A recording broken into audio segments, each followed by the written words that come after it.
daunting challenges this November. Of course, Majority Leader Mitch McConnell is warning of big electoral losses. Even Texas seems to be in trouble, thanks to Beto O'Rourke down there, the Democrat who's taken on Cruz. Well, meanwhile, the president's reputation is under assault, thanks to Bob Woodward's scathing portrait of a White House on the precipice of a nervous breakdown.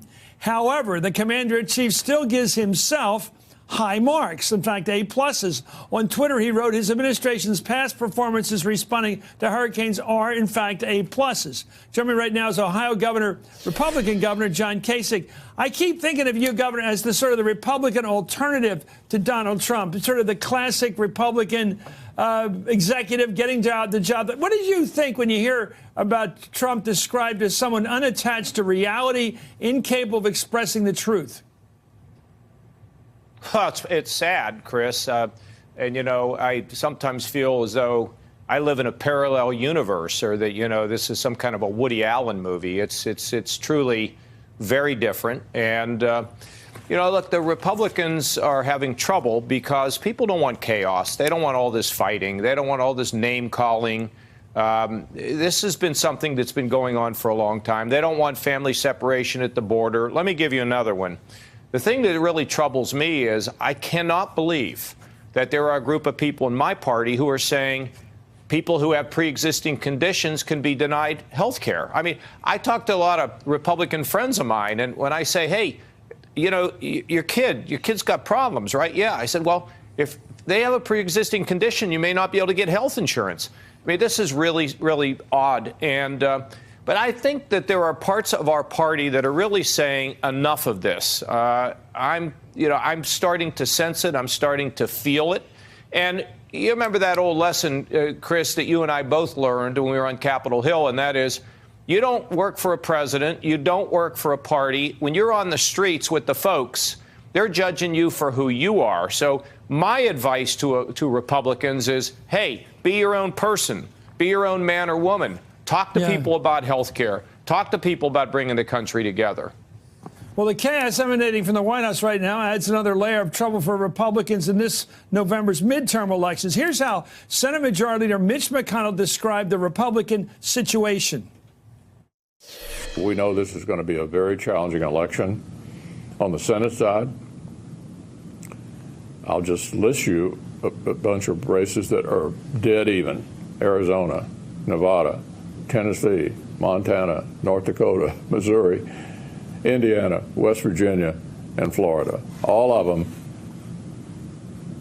too close to call, and every one of them like a knife fight in an alley. I mean, just a brawl in every one of those places. Well, a new poll, a set of polls out today, so explain why the Republicans are worried, why they have reason to be concerned about what's coming up like losing the House almost for sure now. On the generic congressional ballot about House votes, when voters were asked which party they'd prefer to control the U.S. Congress after this November, a new NPR Marist poll shows voters give Democrats a 12-point lead. Quinnipiac gives them a 14-point lead. Governor, what happens when Trump, who inherited a majority control of the Senate, majority control of the House of Representatives, loses at least one of those controls? Is he going to be faced with reality in the Republican Party, or is it just going to BS his way through it again? Well, it's going to be interesting to see how the party reacts, Chris. You know, I mean, to some degree, there are people who say, oh, things are going great.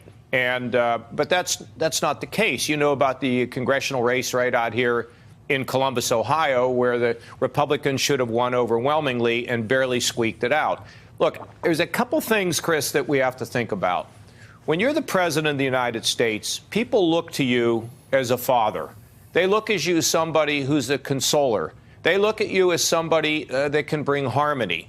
They look at you as somebody that can bring peace. And when a leader, I mean, we all have these images of presidents in our minds, right? I mean, we learn about George Washington earlier, we learn about Lincoln, or we learn about Reagan, or we learn about Roosevelt. And the sense is that our president is a special person who's not supposed to engage in name calling or fighting or chaos all the time. That president is supposed to be somebody that is a healer and brings the country together. This is one of the reasons why I had never supported the guy. You know, one of the few in my party that didn't support him, because I believe people need to be lifted. I don't believe that people need to be divided, and all the name calling and all that is just wrong. And it continues. And I tell you, there's going to be Republicans who are going to pay a price for it. Now, if they want to do better, then these individual Republicans need to start being their own man or woman, their own person, and talking about the things they believe in and knock it off. And don't be afraid the president's something they don't like. Tell people. What do you make of the guy sitting next to me right now, Sherrod Brown, the Democratic senator from Ohio? What do you make of him? I've known Sherrod for a long time. You know, what do you want me to say? He's in a race for the Senate. Something consoling and uniting. I'm not here to endorse. I'm not here to endorse Sherrod Brown, Chris. I mean, that's not what my job is. And I understand that. What I'm saying to you, for any Republican, tells me a lot. The fact you haven't knocked him tells me something. Thank you. You know what? I don't like to knock a lot of people. I disagree with Sherrod on a lot of issues, but it's not my job to just go around knocking people. I mean, I'm not running against him. I'd have a lot of things that I'd want to say about him if I was running, but that's not my job.